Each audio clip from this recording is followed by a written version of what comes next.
আমার একটা বাচ্চা আছে, যে বাচ্চাটাকে ছোট পর্দার জনপ্রিয় অভিনেত্রী তানজিন তিশা অভিনেতা জায়েদ খানের টক শোতে সম্প্রতি হাজির হয়েছিলেন। সেখানে ক্যারিয়ার ও বিয়ে নিয়ে বেশ কিছু কথা বলেন তিনি। অনুষ্ঠানে জায়েদ খান তিশাকে প্রশ্ন করেন, তোমাকে নিয়ে ছড়িয়ে পড়া একটি গুজব সম্পর্কে বলো। জবাবে তিশা বলেন, অনেক গুজব শুনেছি, তবে এর মধ্যে একটি হচ্ছে আমার নাকি 2টা বিয়ে হয়েছে, 3 নাম্বার বিয়ের অনুসন্ধান চলছে, আর আমার একটা বাচ্চা আছে যাকে তার দাদির কাছে লুকিয়ে রেখেছি। এরপরই প্রবাসী সাংবাদিক জাওয়াদ নির্ঝর তিশার বাচ্চার ছবি প্রকাশ করেন এবং বলেন, সেলিব্রিটি হওয়ার পর একজন মা কিভাবে তার বাচ্চাকে অস্বীকার করতে পারে। বিষয়টি নিয়ে এবার বেশ ক্ষুব্ধ হয়েছেন তানজিন তিশা।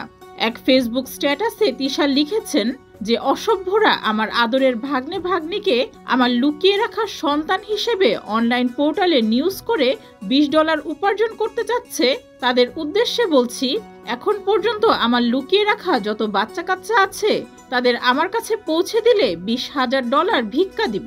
আর যদি বাচ্চাগুলোকে আমার কাছে পৌঁছাতে না পারিস তো নিজ গালে নিজ উদ্যোগে জুতা মার তালে তালে। তিশার এই পোস্টে ভক্তরাও নানা মন্তব্য করেছেন। কেউ লিখেছেন, অভিনেত্রীর এখনো বিয়েই হয়নি, তাহলে বাচ্চা হবে কি করে। কেউ কেউ আবার বাচ্চা নিয়ে সন্দেহ প্রকাশ করেছেন। ডেস্ক রিপোর্ট, যুগের চিন্তা।